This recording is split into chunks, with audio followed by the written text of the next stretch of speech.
എന്താണ് ഖുർആൻ ഒരു ദേവാലയവുമായി ബന്ധപ്പെട്ടുള്ള ഒരു സാഹചര്യത്തിൽ അല്ലെങ്കിൽ ദേവാലയം നിർമ്മിക്കുമ്പോൾ എന്താണ് പരിശുദ്ധ ഖുർആൻ പറയുന്നത് എന്ന് ഞാനൊന്ന് പഠിക്കാൻ ശ്രമിച്ചപ്പോൾ അതിനകത്ത് എനിക്ക് ഏറ്റവും ഹൃദ്യമായി തോന്നിയത്, ഞാനിവിടെ ഉസ്താദിനോട് ചോദിച്ചു ഞാൻ പറയുന്നതൊക്കെ തെറ്റിപ്പോകാതിരിക്കണമല്ലോ. അപ്പം സൂറത്ത് തൗബ അതിൽ പറയുന്ന ഒരു കാര്യമുണ്ട്. ഉസ്താദിനോട് പറഞ്ഞു ബിസ്മി പറയാതെ ആരംഭിക്കുന്ന ഒരു പരിശുദ്ധ ഖുർആനിലെ ഏക അധ്യായമാണ്. അപ്പോൾ അതിൽ പറയുന്ന അതിൻ്റെ 9-ാമത്തെ അധ്യായത്തിൽ അല്ലെങ്കിൽ 9-ാമത്തെ ഖണ്ഡികയിൽ അതിൻ്റെ 18-ാമത്തെ ഒരു വാക്യമായിട്ട് പറയുന്ന ഒരു കാര്യം ഞാൻ ഏറെ ചിന്തിച്ചതായ ഒരു കാര്യമാണ്. അത് പറയുന്നത് ഇങ്ങനെയാണ്: അള്ളാഹുവിൻ്റെ പള്ളികൾ പരിപാലിക്കപ്പെടേണ്ടത് അള്ളാഹുവിലും അന്ത്യദിനത്തിലും വിശ്വസിക്കുകയും നമസ്കാരം മുറ പോലെ നിർവഹിക്കുകയും സകാത്ത് നൽകുകയും അള്ളാഹുവെ അല്ലാതെ ഭയപ്പെടാതിരിക്കുകയും ചെയ്തവർ മാത്രമാണ്. എന്നാൽ അത്തരക്കാർ സന്മാർഗം പ്രാപിക്കുന്നവരുടെ കൂട്ടത്തിലായേക്കാം. ഞാൻ ആവർത്തിക്കാം: അള്ളാഹുവിൻ്റെ പള്ളികൾ പരിപാലിക്കേണ്ടത് അള്ളാഹുവിലും ദൈവത്തിലും അന്ത്യദിനത്തിലും വിശ്വസിക്കുകയും നമസ്കാരം മുറ പോലെ നിർവഹിക്കുകയും സകാത്ത് നൽകുകയും അള്ളാഹുവെ അല്ലാതെ ഭയപ്പെടാതിരിക്കുകയും ചെയ്തവർ മാത്രമാണ്. എന്നാൽ അത്തരക്കാർ സന്മാർഗം പ്രാപിക്കുന്നവരുടെ കൂട്ടത്തിലായേക്കാം. ഈ ഒരു വാക്യത്തിൽ നിന്ന് ഒരു ദേവാലയത്തിൻ്റെ എല്ലാ കാര്യങ്ങളെക്കുറിച്ചും, ഒരു ദേവാലയം എന്താണ് അല്ലെങ്കിൽ ഒരു മുസ്ലിം ദേവാലയത്തിൻ്റെ സാങ്കത്യം എന്താണ് എന്ന് വളരെ കൃത്യമായിട്ട് ഇവിടെ പറഞ്ഞു വെച്ചിരിക്കുകയാണ്. അങ്ങനെയെങ്കിൽ എനിക്ക് ഈ കാലഘട്ടവുമായി ചേർന്ന് ചിന്തിക്കുമ്പോൾ എനിക്ക് തോന്നുന്നു ഏറ്റവും കൂടുതൽ തെറ്റിദ്ധരിക്കപ്പെട്ടിട്ടുള്ള ഒരു സമുദായമാണ് മുസ്ലിം സമുദായം. എൻ്റെ വ്യക്തിപരമായ അനുഭവത്തിൽ എനിക്കൊരുപാട് നല്ല സുഹൃത്തുക്കൾ, പ്രത്യേകിച്ച് ഈ തെക്കൻ കേരളത്തിൽ എനിക്ക് അധികം സുഹൃത്തുക്കളില്ല. പക്ഷേ തൃശ്ശൂരിന് വടക്കോട്ട് എനിക്ക് ഒരുപാട് നല്ല സുഹൃത്തുക്കളുണ്ട്. ഞാൻ മലബാർ ഡയോസിസിൽ വർക്ക് ചെയ്തിരുന്ന കാലഘട്ടത്തിൽ ആ പ്രദേശത്തുള്ള മുസ്ലിം സമുദായത്തിലെ ആളുകളുടെ നന്മയും അവരുടെ സ്നേഹവും കരുണയും ഒക്കെ അനുഭവിക്കാൻ എനിക്ക് സാധിച്ചിട്ടുണ്ട്. പലപ്പോഴും ഒരു സമുദായം ഒരു ചോദ്യചിഹ്നമായി നിലകൊള്ളുവാനുള്ള കാരണങ്ങളിൽ ഒന്നായി ഞാൻ കാണുന്നത് ആ സമുദായത്തെക്കുറിച്ചുള്ള വ്യക്തമായൊരു ബോധ്യം പൊതുസമൂഹത്തിനില്ലാത്തത് കൊണ്ടാണ്. ഒന്ന്. അതിൻ്റെ മറുവശം എന്ന് പറയുന്നത് ആ സമുദായ അംഗങ്ങൾക്ക് ഈ സമുദായം എന്താണെന്ന് ജീവിച്ച് കാണിച്ചു കൊടുക്കുവാൻ ഈ കാലഘട്ടത്തിൽ സാധിക്കാതെ പോകുന്നുണ്ട് എന്നുള്ളതുമാണ്. ഒരു നാണയത്തിൻ്റെ ഇരുവശങ്ങൾ പോലെയാണ്. ഇവിടെയാണ് ഈ പള്ളി, പ്രത്യേകിച്ച് പായിപ്പാട് എന്ന് പറയുന്നത് ക്രൈസ്തവരും ഹൈന്ദവരും മുസ്ലിങ്ങളും എല്ലാം ഒരുമിച്ച് താമസിക്കുന്ന ഒരു സ്ഥലമാണ്. ഇന്ന് ഈ ദേവാലയം ഇതിൻ്റെ പണി നടന്നുകൊണ്ടിരിക്കുമ്പോൾ നാനാജാതി മതസ്ഥർക്ക് കാണുവാനായി തുറന്നു കൊടുത്തിട്ടുണ്ട്. ഇവിടെ കുറിതൊട്ടവരും കൊന്തയിട്ടവരും തട്ടമിട്ടവരും എല്ലാവരും, മതമുള്ളവരും ഇല്ലാത്തവരും എല്ലാം കൗതുകത്തെ പ്രതി ഈ പള്ളിക്കകത്ത് പ്രവേശിച്ച് അവർ കാണുകയാണ്. പള്ളിയുടെ ക്രമങ്ങളൊക്കെ മനസ്സിലാക്കുകയാണ്. ഈ ക്രമങ്ങളൊക്കെ മനസ്സിലാക്കിയിട്ടും ഇങ്ങനെയുള്ള സാഹചര്യങ്ങളും സ്വാതന്ത്ര്യങ്ങളും ഒക്കെ കൊടുക്കുമ്പോഴും എവിടെയൊക്കെയോ മനുഷ്യൻ്റെ മനസ്സുകളിൽ ഈ സമുദായത്തെക്കുറിച്ച് പല സന്ദർഭങ്ങളിലും തെറ്റിദ്ധാരണകളുണ്ട്. സാധാരണക്കാരുടെ ജീവിതത്തിലേക്ക് വരുമ്പോൾ എൻ്റെ നേരനുഭവം എന്ന് പറയുന്നത്, എനിക്ക് തോന്നുന്നു ഞാനിവിടെ ചോദിച്ചു, ഇവിടെ ഫ്ലെക്സിൽ എവിടെയോ കണ്ടു, വളരെ പ്രസിദ്ധനായ പ്രഭാഷകൻ, ഏറെ സ്നേഹബഹുമാനപ്പെട്ട എന്നെ ഒരു സഹോദരനെ പോലെ സ്നേഹിക്കുന്ന, ഞാനൊരു ജ്യേഷ്ഠനെ പോലെ സ്നേഹിക്കുന്ന കബീർ ബാക്കവി അവർ, അദ്ദേഹത്തിൻ്റെ പ്രഭാഷണമുണ്ട് എന്നാണ് ഞാൻ മനസ്സിലാക്കുന്നത്. പല സന്ദർഭങ്ങളിലും ഞങ്ങൾക്കൊക്കെ ഒരുമിച്ച് സ്നേഹം പങ്കുവയ്ക്കുവാനും കൂട്ടായ്മ ആചരിക്കാനും ഒക്കെ സാധിച്ചിട്ടുണ്ട്. ഏറ്റവും അടുത്ത കാലത്ത് നടന്നൊരു സംഭവം ഞാൻ പറയും. ഉസ്താദിൻ്റെ ഒരു സ്ഥാപനത്തിൻ്റെ ഉദ്ഘാടനവുമായി ബന്ധപ്പെട്ട് പോയപ്പോൾ ഉസ്താദ് ഒരു നല്ല കോട്ടൊക്കെ ഇട്ടിങ്ങനെ നിൽക്കുക. അപ്പം ഞാൻ പറഞ്ഞു, ഇപ്പോൾ നിങ്ങളെ ഒന്നുകൂടി വളരെ മൊഞ്ചനായിട്ടുണ്ട്, ഒരു നിക്കാഹിനൂടെ ഉള്ള ഒരു നിക്കാഹിൻ്റെ പുയ്യാപ്പിളെ പോലെയുണ്ട്. ഉസ്താദ് ഭയങ്കരമായിട്ട് ചിരിച്ചിട്ട് എന്നോട് ചോദിച്ചു, ഇത് ഇഷ്ടപ്പെട്ടു എന്ന് തോന്നുന്നു. ഞാൻ പറഞ്ഞു തീർച്ചയായിട്ടും, കാരണം നല്ലൊരു കോട്ടാണ്. അപ്പം എന്നോട് പറഞ്ഞു, അളവ് പറഞ്ഞാൽ മതി, ഞാൻ ദുബായിൽ പോയിട്ടാണ് തയ്പ്പിക്കാറ്, ഇനി പോയി വരുമ്പോൾ തീർച്ചയായിട്ടും തയ്പ്പിച്ചു കൊണ്ടുവരാം. അദ്ദേഹം ഈ അടുത്ത കാലത്ത് UAE പോയി. അദ്ദേഹത്തിൻ്റെ എൻ്റെ ഒരു സുഹൃത്തായ അസീസ് എന്ന് പറഞ്ഞൊരു സഹോദരനോട് ഒരുപാട് ആ കടയൊക്കെ അന്വേഷിച്ച് പോയി. പക്ഷേ ആ കട പൂട്ടിപ്പോയി. ഉസ്താദ് അവിടെ നിന്ന് എന്നെ വിളിച്ചിട്ട് പറഞ്ഞു, എനിക്ക് ഒത്തിരി വിഷമമുണ്ട്, എനിക്ക് ഈ പ്രാവശ്യം അത് ചെയ്യാൻ സാധിച്ചില്ല എന്നുള്ളത്. പറഞ്ഞു വരുന്നത്, ഇതെനിക്കൊരു നന്മ ചെയ്തു എന്നുള്ളത് കൊണ്ടല്ല, അല്ലെങ്കിൽ എന്നെ പ്രത്യേകിച്ച് കരുതുന്നത് കൊണ്ടല്ല. അദ്ദേഹം ഒരുപാട് ആളുകളെ കരുതുന്നത് എനിക്ക് മനസ്സിലാക്കിയിട്ടുള്ള ഒരാളാണ്.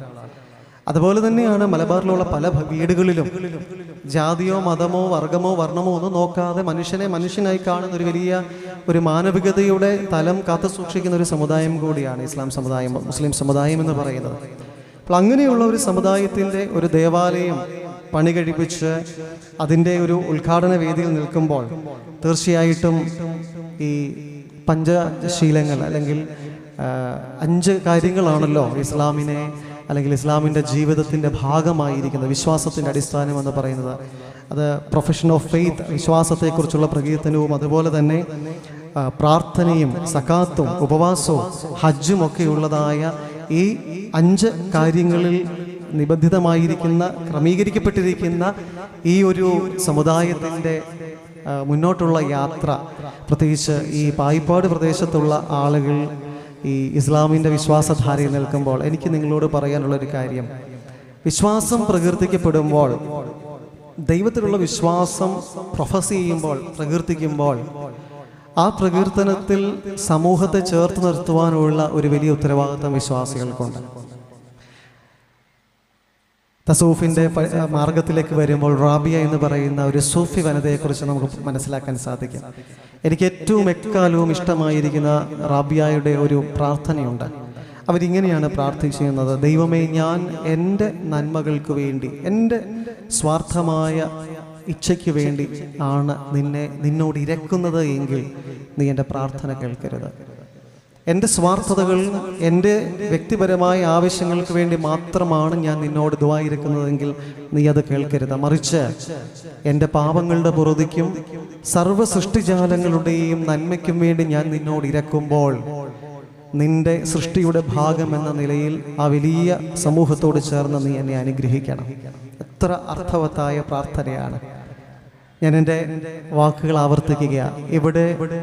ഇവിടെ ബാങ്ക് മുഴങ്ങുമ്പോൾ, ഇവിടെ ദിക്റുകളും ദുആകളും ഉയരുമ്പോൾ അത് സർവ്വ ജനതകൾക്കും വേണ്ടിയിട്ടുള്ള ഒരു പ്രാർത്ഥനയായി, മന്ത്രോച്ചാരണമായി അത് വായുവിൽ ഉയരണം, പടർന്നു പോകണം അന്തരീക്ഷത്തിൽ.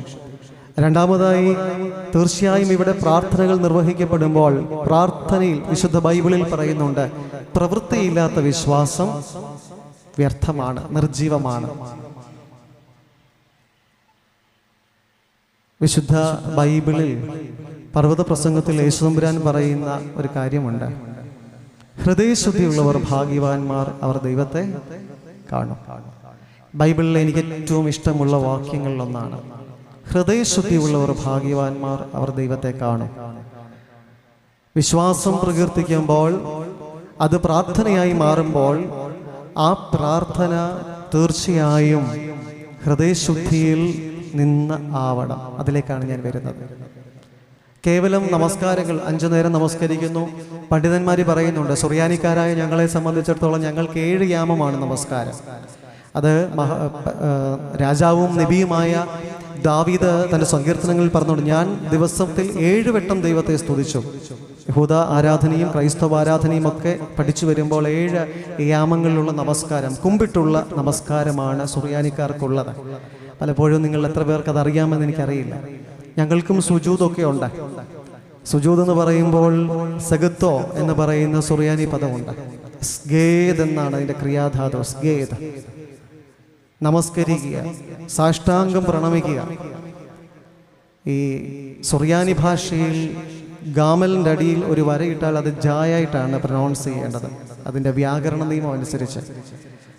അപ്പോൾ ഞാൻ പണ്ഡിതന്മാരോട് ചോദിച്ചിട്ടുണ്ട്, ഈ സുജൂദ്, വന്ദനം, സാഷ്ടാംഗ പ്രണാമം, കുമ്പിട്ടുള്ള നമസ്കാരം സുറിയാനിക്കാർക്കുണ്ട്. 7 യാമങ്ങളിലാണ് ഞങ്ങൾ പ്രാർത്ഥിക്കേണ്ടത്.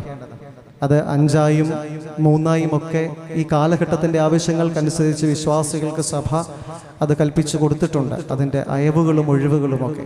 ഞാൻ പറഞ്ഞു വരുന്നത്, ഇസ്ലാമിലും 5 നമസ്കാരം നിർബന്ധമായും 2 എണ്ണം സുന്നത്തായും നിർവഹിക്കാൻ പറഞ്ഞിട്ടുണ്ട് എന്ന് ഞാൻ വായിച്ചതും പല പണ്ഡിതന്മാരിൽ നിന്ന് കേട്ടെടുക്കുന്നതും ഈ സമയത്ത് ഓർമ്മിപ്പിക്കുമ്പോൾ, നമസ്കരിക്കുമ്പോൾ, വിശ്വാസം പ്രകീർത്തിക്കുമ്പോൾ, പ്രാർത്ഥിക്കുമ്പോൾ ഇത് കേവലം ഒരു ആചാരമായി അനുഷ്ഠാനമായി തീരാതെ മറിച്ച് ദൈവത്തെ പ്രകീർത്തിക്കുകയും സൃഷ്ടിയോട് കരുണ കാണിക്കുകയും ചെയ്യുവാൻ സാധ്യമാവണം. പ്രാർത്ഥന യഥാർത്ഥമാകുമ്പോഴാണ് സകാത്ത് പൂർണ്ണമാവുക.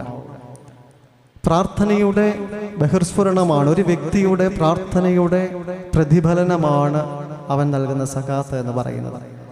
എത്ര കണക്റ്റഡ് ആണെന്ന് ആലോചിച്ച് നോക്കി ഇസ്ലാമിൻ്റെ ഈ വിശ്വാസധാരയിൽ പറഞ്ഞിരിക്കുന്ന കാര്യങ്ങൾ. പ്രൊഫഷൻ ഓഫ് ഫെയ്ത്ത്, വിശ്വാസം ഏറ്റുപറയുകയാണ്, കലിമ ചൊല്ലുക എന്ന് പറയുന്ന അനുഭവം. രണ്ടാമതായി നമസ്കരിക്കുക, പ്രാർത്ഥിക്കുക. 3 സക്കാത്ത് നൽകുക. കൃത്യമായി സക്കാത്ത് നൽകാൻ ഒരു വ്യക്തിക്ക് സാധിക്കണമെങ്കിൽ അവൻ്റെ ഉള്ളിൽ ഒരു ദൈവാവബോധം തീർച്ചയായിട്ടും ഉണ്ടാവണം.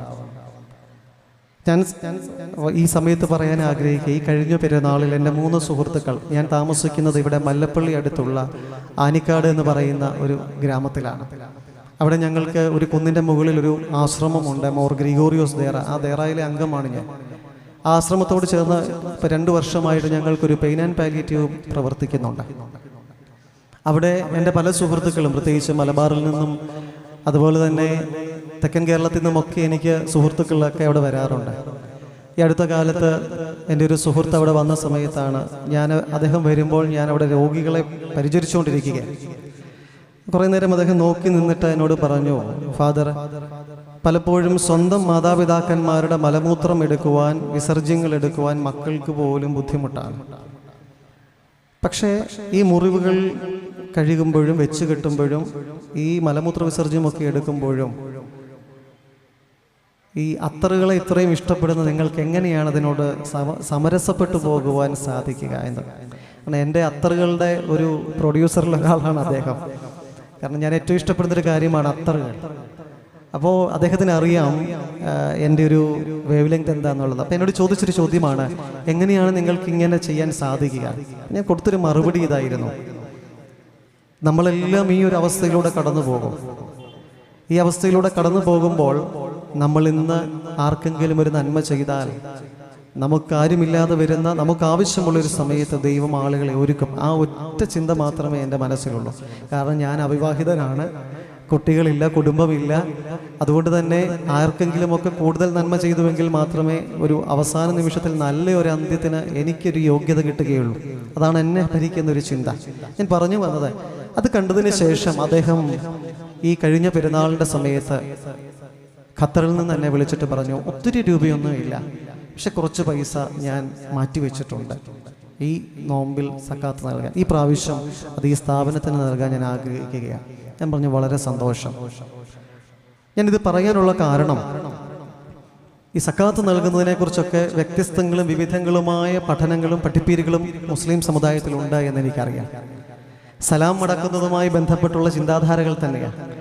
ചിലരോട് സലാം പറയുമ്പോൾ അവർ കേൾക്കാത്ത രീതിയിലിരിക്കും, ചിലരോട് സലാം പറയുമ്പോൾ അവർ പകുതി മടക്കും, ചിലർ മുഴുവനായും മടക്കും എന്ന് പറയുന്നത് പോലെ മുസ്ലിമിൻ്റെ വിശ്വാസധാരയെക്കുറിച്ച് ഖുറാനും ഹദീസും പറയുന്നതനുസരിച്ചുള്ളതായ പഠനങ്ങൾ, പ്രബോധനങ്ങൾ കൃത്യമായി വിവേചിക്കുന്ന, കൃത്യമായിട്ട് ആളുകൾ എത്തിക്കുന്ന പണ്ഡിതന്മാർ ഈ കാലഘട്ടത്തിൽ ഉണ്ടാകേണ്ടത് വളരെയേറെ ആവശ്യമാണ്.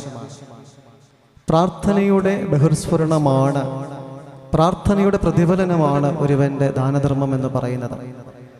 ബൈബിളിലെ എനിക്കിഷ്ടമുള്ള, വീണ്ടും ഞാൻ ബൈബിളുമായിട്ട് ഇതിനെ കണക്ട് ചെയ്യാൻ ആഗ്രഹിക്കുകയാണ്. നിന്നെപ്പോലെ തന്നെ നിന്റെ അയൽക്കാരനെയും സ്നേഹിക്കണമെന്ന് യെശയ്യാ തമ്പുരാൻ പഠിപ്പിച്ചിരിക്കുകയാണ്. നിന്നെപ്പോലെ തന്നെ നിന്റെ ക്രിസ്ത്യാനിയായ അയൽക്കാരനെ സ്നേഹിക്കണമെന്നല്ല, നിന്നെപ്പോലെ തന്നെ നിന്റെ യഹൂദനായ അല്ലെങ്കിൽ യഹൂദ മതപശ്ചാത്തലത്തിൽപ്പെട്ടവനായതുകൊണ്ട് യഹൂദനായ അയൽക്കാരനെ സ്നേഹിക്കണമെന്നല്ല, നിന്നെപ്പോലെ തന്നെ നിന്റെ അയൽക്കാരനെ സ്നേഹിക്കണം. അവൻ ആരുമാവാം, യഹൂദനാവാം, യവനനാവാം, ദാസനാവാം, സ്വതന്ത്രനാവാം, ആരുമാവാം. അതുപോലെ തന്നെയാണ് മുഹമ്മദ് നബിയുടെ പ്രവാചകന്റെ വാക്കുകൾ. നിന്റെ വീട്ടിൽ നീ നല്ല രുചികരമായ ഭക്ഷണം പാകം ചെയ്യുമ്പോൾ നിന്റെ സമീപത്ത് ഒരുവൻ വിശപ്പിന്റെ വിളി അനുഭവിക്കുന്നുണ്ട് എങ്കിൽ അവനുമായി നിന്റെ ഭക്ഷണം നീ പങ്കുവയ്ക്കുന്നില്ലെങ്കിൽ നീ വലിയ തിന്മയാണ് ചെയ്യുന്നത്. ഇതിന്റെ പാഠഭേദം വ്യത്യസ്തമാണെങ്കിലും ആശയം ഇതാണ്. ഞാൻ പറഞ്ഞു വരുന്നത്, എല്ലാ ആധ്യാത്മിക സരണികളും വിളിച്ചോതുന്നതായ ആത്മീയ സത്യങ്ങളൊന്നാണ്. മനുഷ്യനെ മനുഷ്യനായി കാണുവാനും മാനവസേവ മാധവസേവയായി കാണുവാനും പ്രാപ്തമായ ഒരു വിശ്വാസ പാരമ്പര്യം, ആധ്യാത്മിക കാഴ്ചപ്പാടാണ് നമ്മൾ രൂപീകരിക്കേണ്ടത്. അവസാനമായി 4-ാമതായി വരുമ്പോൾ ഉപവാസത്തെക്കുറിച്ച് പറയുന്നുണ്ട്.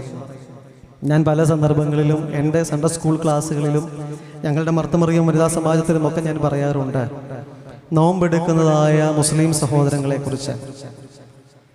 വളരെ കൃത്യമായി നോമ്പെടുക്കുന്ന സുഹൃത്തുക്കളെയും പണ്ഡിതന്മാരെയും എനിക്കറിയാം, അതിലൊഴിവ് കാണിക്കുന്നവരെയും എനിക്കറിയാം. പക്ഷേ ശരിയായി ഉപവാസം അനുഷ്ഠിക്കുന്നവന് ലഭിക്കുന്നത്, ഞങ്ങളുടെ നോമ്പിന്റെ പ്രാർത്ഥനയിൽ പറയുന്നുണ്ട്, ഒരുവൻ ഉപവസിക്കുമ്പോൾ യഥാർത്ഥമായി ഉപവസിക്കുന്നവൻ സ്വർഗത്തിലാകുന്നു, അവന്റെ മുഖം മാലാഖമാരെ പോലെ തിളങ്ങുന്നു എന്നാണ് സഭാപിതാവായ അഫ്രൈമിന്റെയും സെറൂഗിലെ മുറി യാക്കൂബിന്റെയും ഒക്കെ മെമ്മറാകളിലൂടെ അവർ പറഞ്ഞു വെച്ചിരിക്കുന്നത്. ഒരുവൻ യഥാർത്ഥമായി നോമ്പ് ആചരിക്കുമ്പോൾ വിശപ്പിന്റെ വിളി എന്താണെന്നും വിശപ്പിന്റെ വില എന്താണെന്നും അവൻ മനസ്സിലാക്കും. അങ്ങനെയുള്ളവർക്കാണ് യഥാർത്ഥമായി മറ്റുള്ളവർക്ക് നേരെ അനുഭാവപൂർവമായി ആശ്വസിപ്പിക്കുന്ന കരം നീട്ടുവാൻ സാധിക്കുക. അവസാനമായി പ്രാപ്തിയുള്ളവൻ ഹജ്ജ് നിർവഹിക്കണം. ഇവിടെ ഒത്തിരി ഹാജിമാരും ഹാജിമമാരും ഒക്കെ ഉണ്ട്. ഹജ്ജ് കേവലം ഒരു അനുഷ്ഠാനമായി മാറാതെ തീർത്ഥാടനത്തിലൂടെ ദൈവത്തെ കാണുവാൻ, ദൈവ അനുഭവം സിദ്ധിക്കുവാൻ, സ്വാംശീകരിക്കുവാൻ സാധ്യമാകണം. തീർച്ചയായും ഈ ദേവാലയം ഈ ദേശത്തിന് അനുഗ്രഹമായി തീരട്ടെ എന്ന് ആശംസിക്കുകയാണ്. എല്ലാ ദേവാലയങ്ങളും, അമ്പലമാകട്ടെ, ക്രൈസ്തവ ദേവാലയങ്ങൾ, പള്ളികളാകട്ടെ, മുസ്ലിം പള്ളികളാകട്ടെ, എല്ലാ ഇടങ്ങളിലും പ്രഘോഷിക്കപ്പെടുന്നത് ദൈവസ്തുതികളാണ്. അപ്പോൾ നിങ്ങൾ ചോദിക്കും, ഈ എല്ലാത്തിനെയും ഒന്നായി കാണുന്നുണ്ടോ എന്ന്. ഇവിടെ നിങ്ങൾ കൊടുത്തിരിക്കുന്ന പേര് ഏറ്റവും അന്വർത്ഥമാണ്, സൗഹൃദ സംഗമം. പല മതസൗഹാർദ്ദത്തിലും മതസൗഹാർദ്ദ മേളകളിലും ഒക്കെ പങ്കെടുക്കുമ്പോൾ ഞാൻ പറയാറുണ്ട്, മതസൗഹാർദ്ദം ഒരിക്കലും സാധ്യമല്ല. മതം എന്ന പദത്തിൻ്റെ അർത്ഥം അഭിപ്രായമെന്ന ഒരു ഫ്രേസ് തന്നെയുണ്ട്. പണ്ഡിത മതം, പണ്ഡിതന്മാരുടെ അഭിപ്രായം അനുസരിച്ച് ഇങ്ങനെ കാര്യങ്ങൾ ഇങ്ങനെയാണ്. ഒരിക്കലും എൻ്റെ മതം അവരുടെ മതവുമായി ഒത്തുപോകുമെന്ന് തോന്നുന്നില്ല. അതിനും അപ്പുറമായി മാനവ സൗഹാർദ്ദ മേളകൾ അല്ലെങ്കിൽ മാനവ സൗഹാർദ്ദ വേദികളാണ് ഉണ്ടാകേണ്ടത്.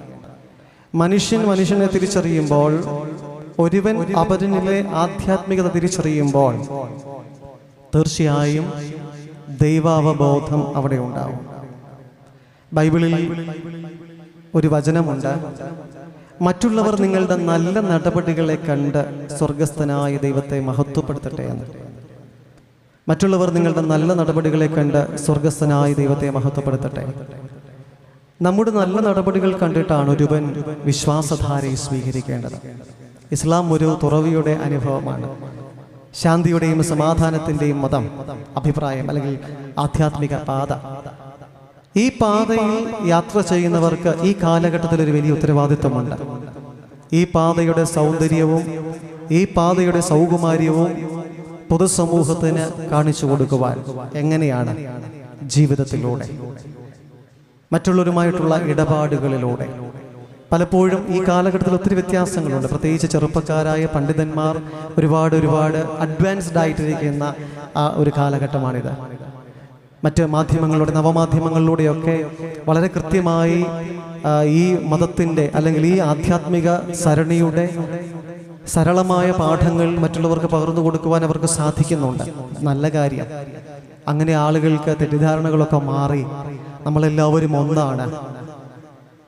മരണാനന്തര ലോകം, പരേത ലോകം എന്നുള്ളതുണ്ട്. ഇസ്ലാമിലും ക്രൈസ്തവാധ്യാത്മികതയിലും അതിൻ്റെ തിയോളജി ഒന്ന് തന്നെയാണ്, മരണാനന്തര ജീവിതം.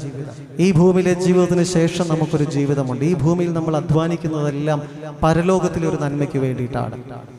ആ അധ്വാനത്തിൽ ഈ ഭൂമിയിൽ നാം അധ്വാനിക്കുമ്പോൾ മറ്റുള്ളവരെ ചേർത്ത് പിടിക്കുവാൻ, ഈ സമയത്താണ് പ്രവാചകന്റെ ഒരു ജീവിതത്തിൽ സംഭവിച്ചതായ ഒരു സംഭവകഥ ഞാൻ ഓർത്തെടുക്കാൻ ആഗ്രഹിക്കുന്നത്. ഇസ്ലാമിക് സ്റ്റേറ്റ് രൂപീകരിച്ച് ഭരണമെല്ലാം പിടിച്ചെടുക്കുമ്പോൾ പ്രവാചകനോട് വന്ന അനുചരന്മാർ ചോദിക്കുന്നുണ്ട്, അല്ലയോ നബിയെ, അവിശ്വാസികളെ കുറിച്ച്, അമുസ്ലിമുകളെ കുറിച്ചുള്ളതായ നമ്മുടെ സമീപനം എങ്ങനെയായിരിക്കണം?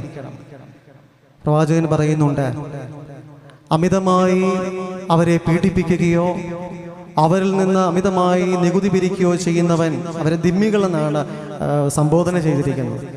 അവരെ അമിതമായി പീഡിപ്പിക്കുകയോ അവരിൽ നിന്ന് അമിതമായി നികുതി ചുമത്തുകയോ ചെയ്യുന്നവൻ എൻ്റെ മാർഗത്തിലുള്ളവനല്ല.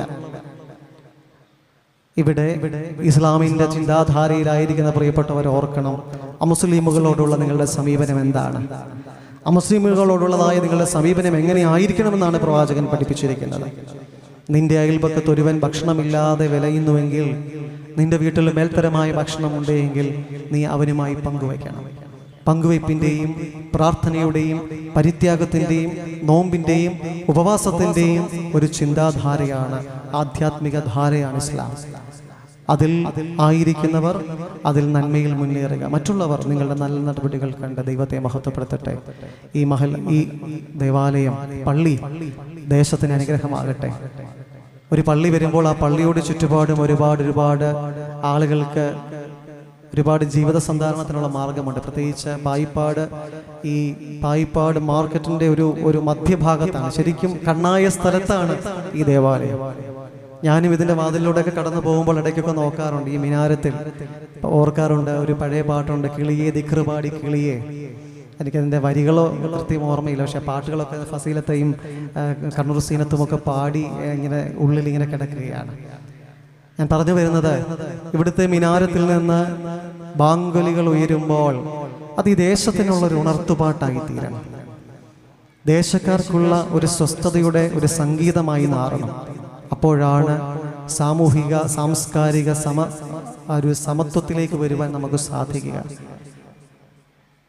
ഒരു ബാങ്കിൻ്റെ വിളി കേൾക്കുമ്പോൾ അതിൽ ലയിക്കുവാൻ, അല്ലെങ്കിൽ അതിലെ മെലോഡിയസ് ആയിട്ടുള്ള ആ തരംഗങ്ങളെ കേട്ട് ശാന്തമാകുവാൻ ഒരുവന് സാധിക്കുമെങ്കിൽ അതൊരു വലിയ കാര്യമാണ്.